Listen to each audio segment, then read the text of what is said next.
Do unto others as you will have them do unto you. The classic golden rule. Why is this such a popular saying or an expression? For many people, actually a way of life. And it's simply because it holds a important element of life, of understanding the connection between yourself and others, understanding that others and the connection with you are ultimately one and the same. So in spirituality, we often talk about the oneness of all things, in that we're all connected, we are all one. And this expression is an example of that understanding. So when we say things like do unto others as we will have them do unto ourselves, we're really thinking about how we treat other people is essentially the way we wish to be treated. But it also goes the other way, right?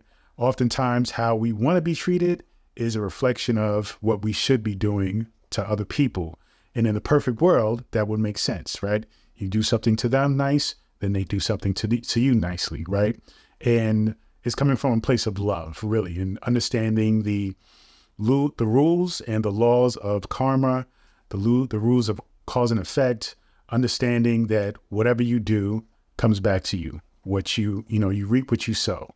And when it comes to this, what I really want you to come to understanding is the fact that the reason why this rule is so prominent, the reason why this law is so important to implement in your life consciously is because it ultimately is an example of the fact that others are a reflection of yourself and you are a reflection of others.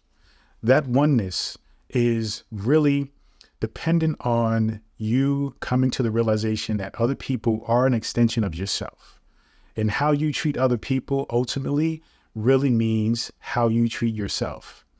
When you understand that connection and that reality, then the treatment of other people doesn't become work in order to be kind and be generous and be understanding and empathetic or, just loving and accepting of others as something that, you just have to do just so the universe can bless you with things. It's really understanding that the universe blesses you because you are essentially blessing the universe.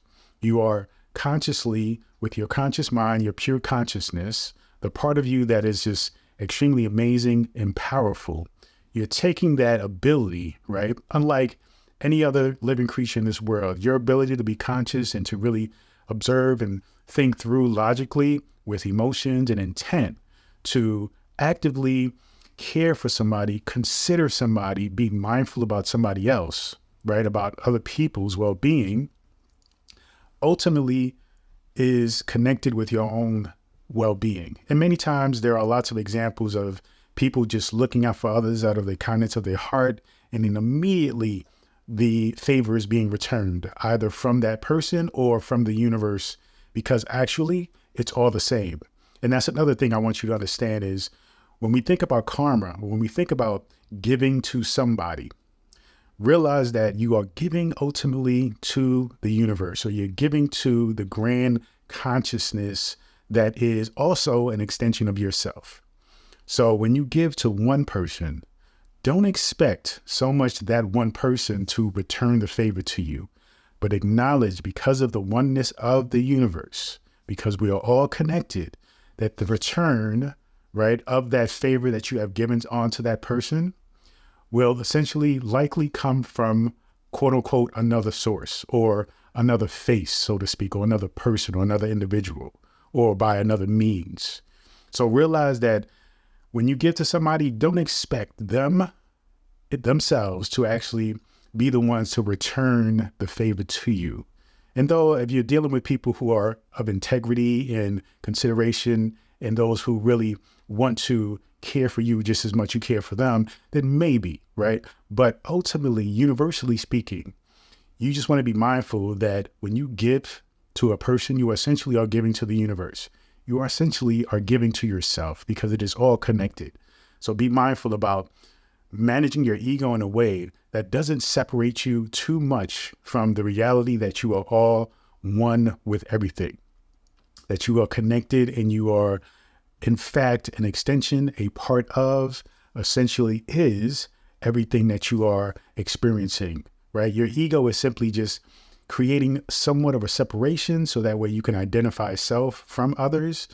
But when you manage your ego correctly, then you realize that there's also a oneness that is happening simultaneously with that separation.